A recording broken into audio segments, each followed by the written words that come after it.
বন্দে পুরুষোত্তমম। পরম প্রেমময় শ্রী শ্রী ঠাকুরের রাতুল চরণে আমার সহস্র শতকোটি প্রণাম। আপনারা যারা দেখছেন তাদের প্রতি প্রত্যেককেই যথাযোগ্য স্থানে আমার জয়গুরু, ভালোবাসা ও স্নেহ। আজকে আমার ভিডিওটির যে বিষয় সেটি হচ্ছে শ্রী শ্রী ঠাকুরের একটি শিহরণ জাগানো সত্য ঘটনা, যা ঘটে গিয়েছে গত 24শে জানুয়ারি 2025-এ।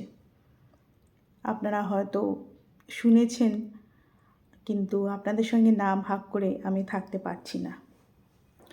দেখুন, সর্বোপরি আমরা সাধারণ মানুষ, তাই তো?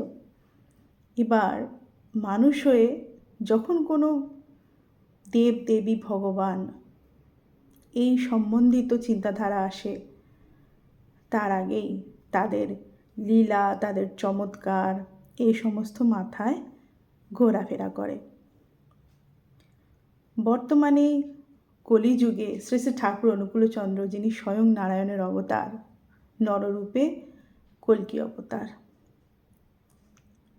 তার কথা ভাবতে গেলেও আগে চিন্তা হয় যে তেনার দ্বারা কি কি অলৌকিক ঘটনা ঘটে গিয়েছে, বা তিনি কতদূর পর্যন্ত চমৎকার করতে পারেন। আসলে কি বলুন তো, আমাদের ঈশ্বরের লীলা শুনতে খুবই ভালো লাগে। মনটা কেমন জানি আপ্লুত হয়ে যায়, খুশি হয়ে যায়। তখন মাইন্ডটা যেন কীরকম একটা ডাইভার্টেড হয়ে যায় ওই জায়গায়। তখন মনে হয় যে ওই স্থলে আমি ভাবছি যে তিনি লীলা করছেন, আমি সেটা অনুভব করতে পারছি। তাছাড়া বর্তমান সমাজে, বর্তমান যুগে ঈশ্বর দেবতার লীলা ছাড়া তাকে ঈশ্বর দেবতা বলে পরিগণিত করতে এখনও অনেকের বাধে। পারেন না তারা স্বতঃস্ফূর্তভাবে, সহজভাবে তাকে গ্রহণ করতে।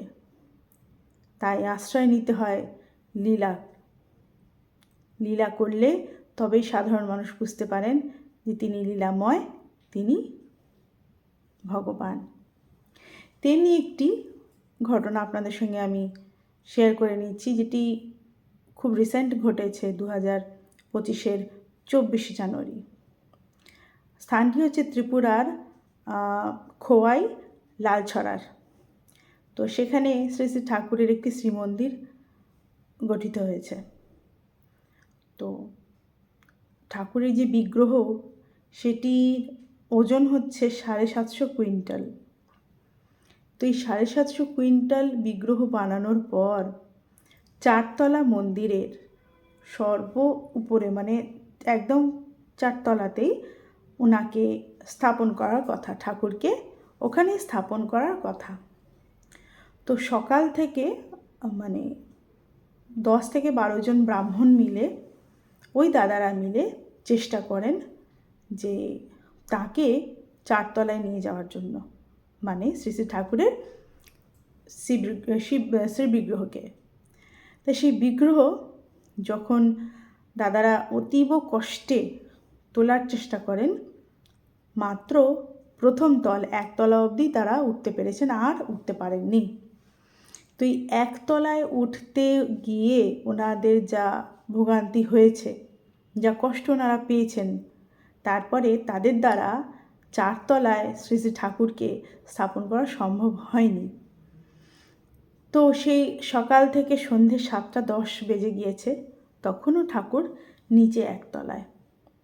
তো এমতো অবস্থায় ওই মন্দির কর্মীরা দেওঘরের মাঝিদাকে ফোন করেন। মাঝিদাকে বলেন সমস্ত ঘটনাটি খুলে। তো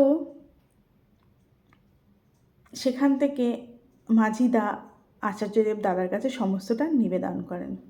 নিবেদন করার পরে আচার্যদেব দাদার মুখ থেকে প্রথম কথা বেরোয়, বড় মা কোথায়?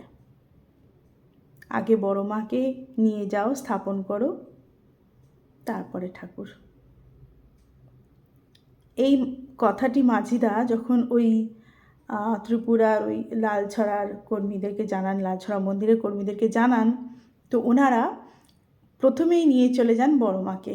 বড় মাকে 4 তলার স্থানে, যেখানে বড় মা স্থান, সেখানে বড় মাকে স্থাপন করে আসেন।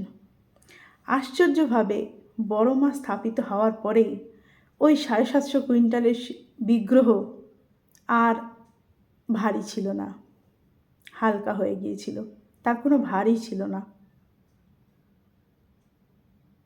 আশ্চর্যভাবে তার ওজন লোপ পেয়েছিল। তখন দাদারা অনায়াসেই শ্রী শ্রী ঠাকুরের বিগ্রহকে তুলে নিয়ে গেলেন 4 তলায়। 4 তলায় নিয়ে গিয়ে স্থাপন করেন।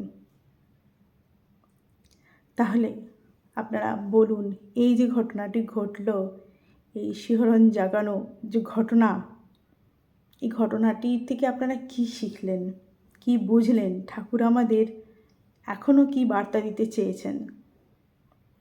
ঠাকুর এই বার্তা দিতে চেয়েছেন যে গৃহলক্ষ্মী আগে গৃহলক্ষ্মী, যেই গৃহে ঘরের স্ত্রী, ঘরের লক্ষ্মী, তাদের সম্মান দেওয়া হয়, মর্যাদা দেওয়া হয়, ভালোবাসা হয়, সেখানে সব কিছুই সম্ভব। ঘরের লক্ষ্মী খুশি থাকলেই সমস্ত কিছুটাই সম্ভব। তো আপনারা যারা এই ঘটনাটি জানেন বা যারা জানেন না, তারা চেষ্টা করুন শ্রী শ্রী বড় মাকে ঠাকুর যেমনি সম্মান করতেন, মর্যাদা দিতেন, ভালোবাসতেন, তদ্রূপ আপনারাও চেষ্টা করুন ঘরের গৃহলক্ষ্মীকে সেইভাবে সম্মান করতে, সেভাবে ভালোবাসতে। দেখবেন গৃহের রূপ পাল্টে যাবে। গৃহলক্ষ্মী ঘরের লক্ষ্মী, শ্রী। গৃহলক্ষ্মীকে ভালোবাসলে, তাকে মর্যাদাটুকু দিলে গৃহের উন্নতি হতে বাধ্য।